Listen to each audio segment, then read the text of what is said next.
Arnaud Robinet qui est normalement en visio avec nous ce matin. Bonjour.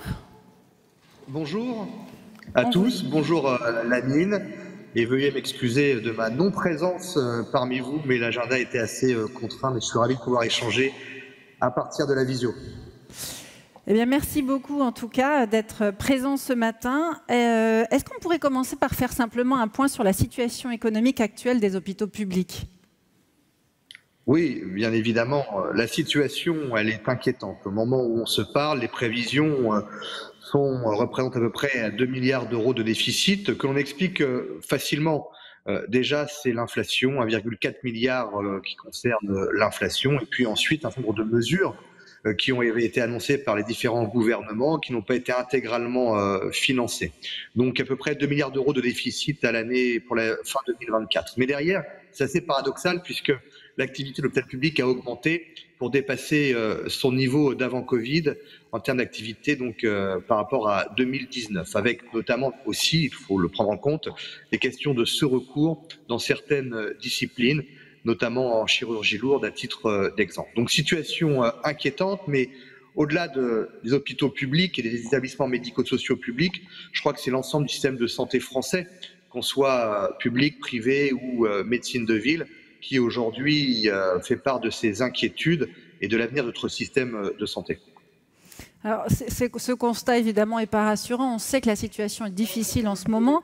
Je ne vous entends plus. Ah, est-ce que vous m'entendez ? Vous ne m'entendez pas ? Je ne vous entends plus. Est-ce qu'en régie, on peut essayer de voir le... Est-ce que ce micro, est-ce que tu m'entends, Arnaud, avec le micro tu m'entends pas non plus ? Voilà, là je t'entends, Lamine. Voilà. Ah, vous entendez Lamine, mais là, vous ne m'entendez pas moi. Ah, je vous entends aussi, Gantine maintenant, c'est bon. Alors, on revient sur cette situation particulièrement tendue. Est-ce que vous avez des pistes, des orientations possibles d'action ? Derrière, bien évidemment, et on le dit à la FHF, nous avons déjà conscience, bien évidemment, de la situation financière et budgétaire des comptes publics. Et nous ne sommes pas dans cette stratégie de demander toujours plus. Tout ce que l'on souhaite, c'est que l'hôpital public soit financé à son juste coût, en fonction des missions qui sont les nôtres, et que les engagements des gouvernements successifs, depuis maintenant 7 ans, soient, je dirais, respectés, notamment en termes de financement, en termes de compensation. Et il est vrai que ce que nous demandons, c'est la compensation intégrale, notamment des coûts de l'inflation. Et je crois que là, public comme privé, nous sommes confrontés à la même situation face à ces coûts subis de l'inflation et non compensés intégralement dans le cadre de l'ONDAM 2024 notamment. Est-ce qu'il y a des activités qui ne sont pas financées à leur coût réel, certaines en particulier ? Oui, on en a, et d'ailleurs il y a un découplage, parce que il est vrai que certaines missions qui sont assurées principalement par l'hôpital public ne sont pas financées à leur juste valeur. Pourquoi ? Parce que, je le répète, on a eu aussi une augmentation des coûts salariales voulue par le gouvernement, très bien pour les agents hospitaliers, on s'en félicite, mais derrière, non intégralement financée par les pouvoirs publics, donc prise sur le budget des hôpitaux. Donc oui, on a cette inadéquation entre l'activité, le coût réel de l'activité et les financements. Oui, Arnaud, je sais pas, tu m'entends ? Parfait. Je ne sais pas si tu me vois, parce que je vais prendre... Je te vois aussi. Ah, parfait, parce que je prends un sourire pour te dire ce que je vais te dire pour que ça passe mieux. Alors, j'essaye d'être consensuel depuis le début, tu l'as bien vu. Hein. Oui, oui. C'est pour ça qu'il est resté très loin. C'est pour ça que tu es loin. Non, Arnaud, nous nous connaissons depuis longtemps et je qualifierais notre relation d'amicale. Donc, je ne veux pas me fâcher avec toi et puis surtout, tu es ministrable. Donc, c'est la seconde raison pour laquelle je vais être très prudent dans mes propos. Par contre, Arnaud, je pense qu'il faut arrêter. Je ne dirai plus que tu es payé pour ne pas travailler.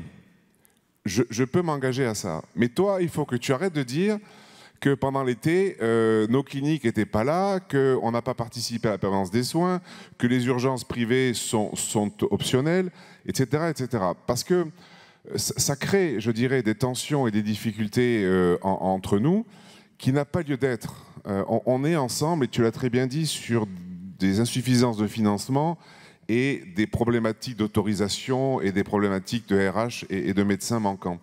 Donc, est-ce qu'on peut s'engager, si tu veux, des deux côtés ?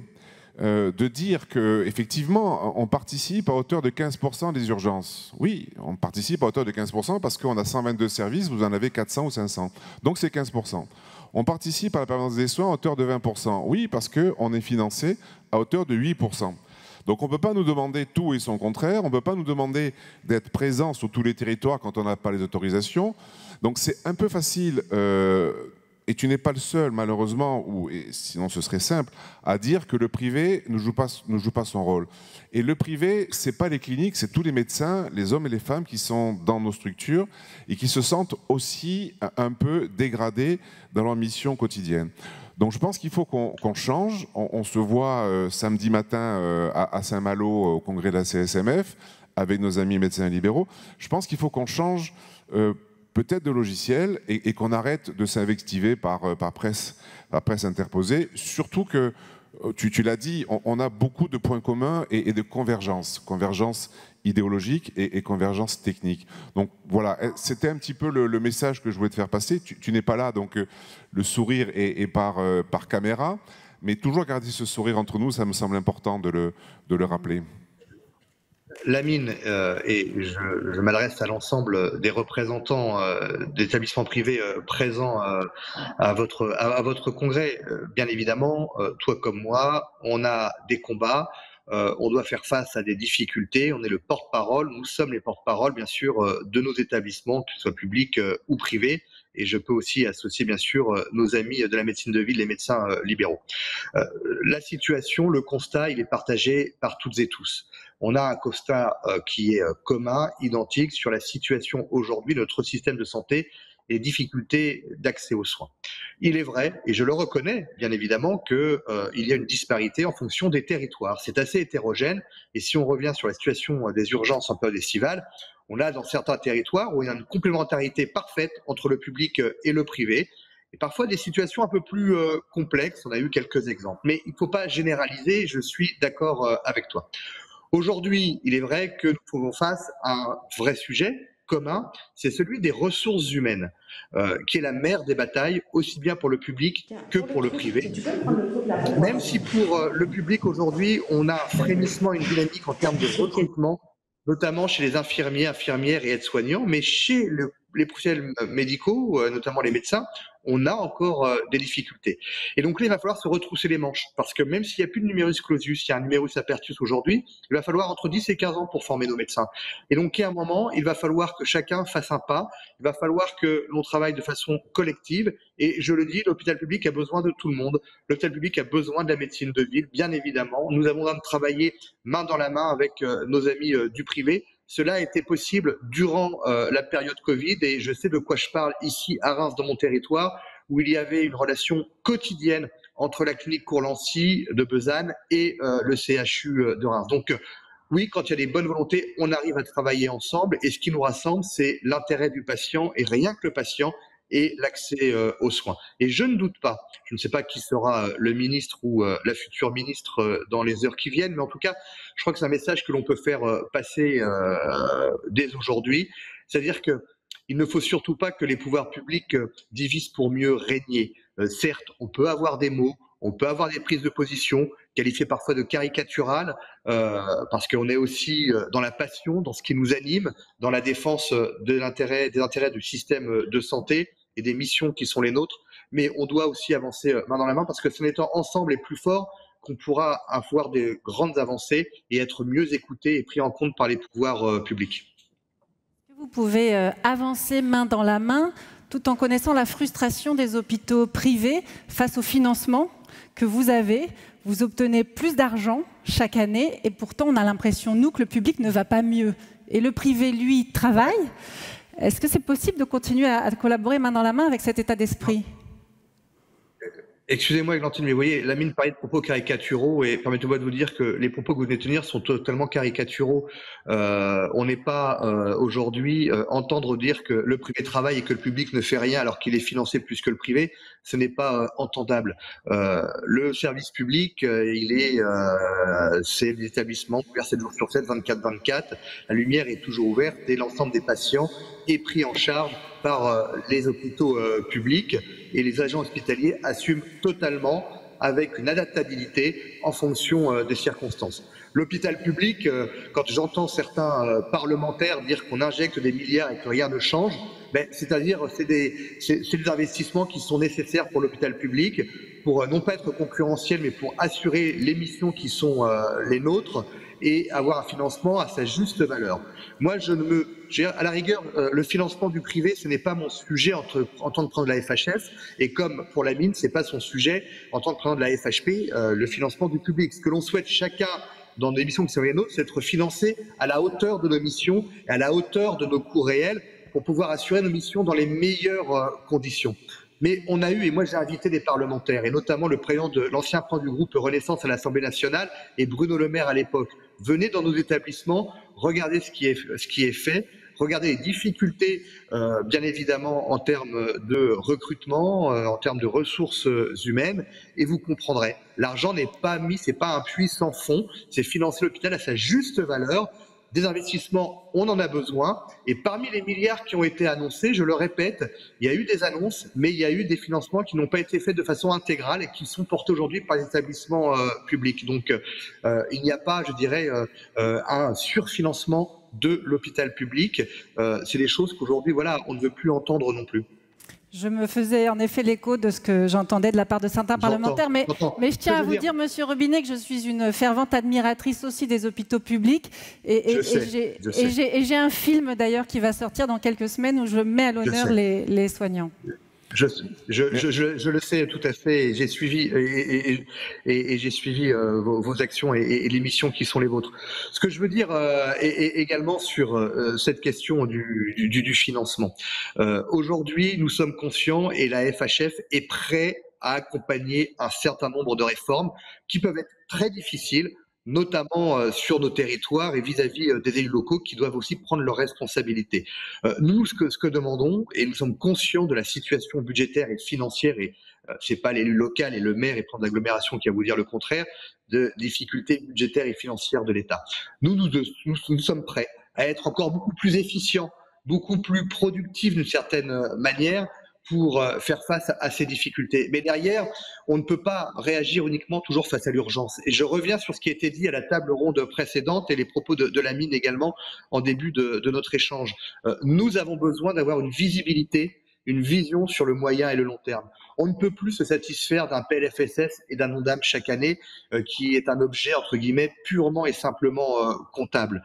Nous avons besoin de définir une véritable stratégie, des objectifs, que ce soit en termes de présence de nos établissements sur l'ensemble des territoires, je ne reviendrai pas sur les maternités et autres, et même également sur la question des urgences, mais d'avoir une vraie stratégie, de véritables objectifs. On met les moyens qui vont avec derrière, mais on veut être beaucoup plus efficient. Et je crois que cette loi de programmation, ce contrat pluriannuel, c'est ce qui nous rassemble tous, que ce soit le privé, le public, les associatifs et la médecine de ville. Et c'est là où notre combat doit être, c'est là notre combat commun.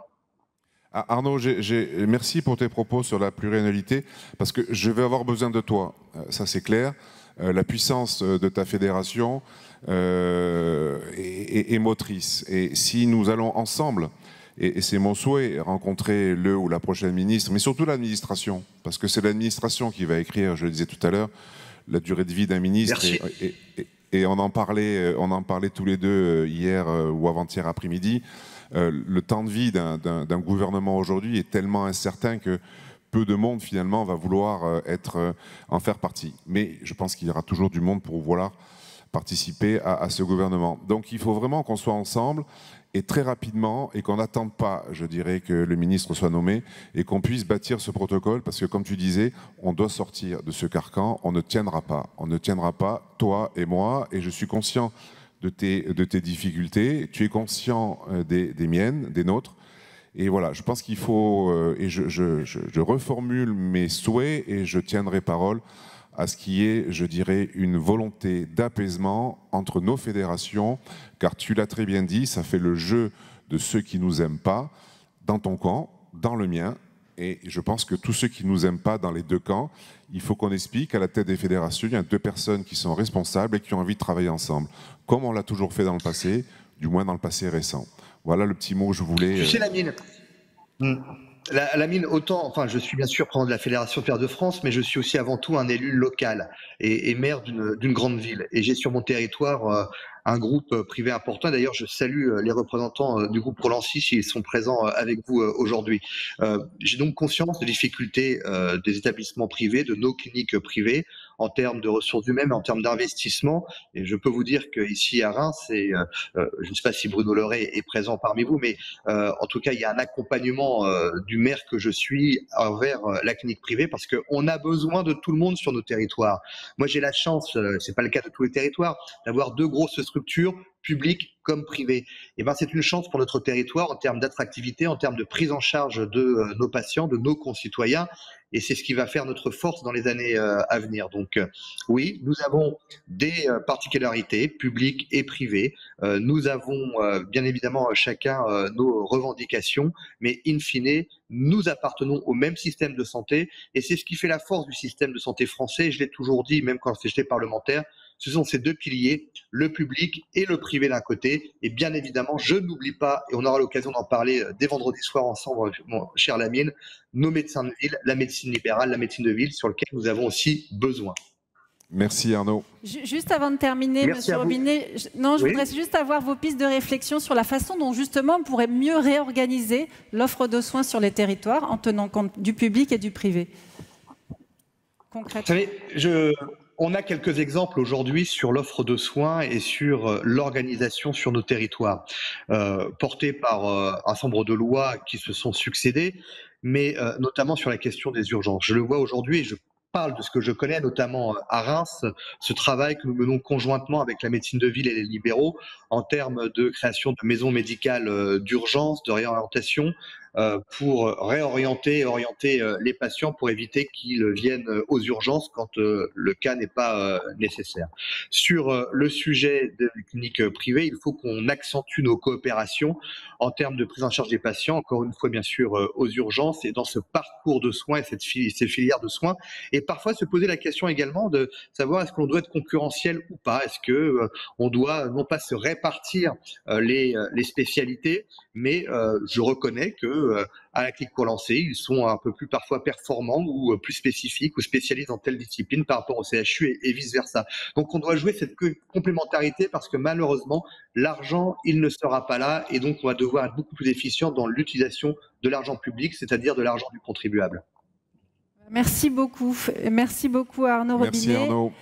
Merci d'avoir été présent. On peut vous applaudir. Bon congrès. Merci, bonne journée. Bonne journée.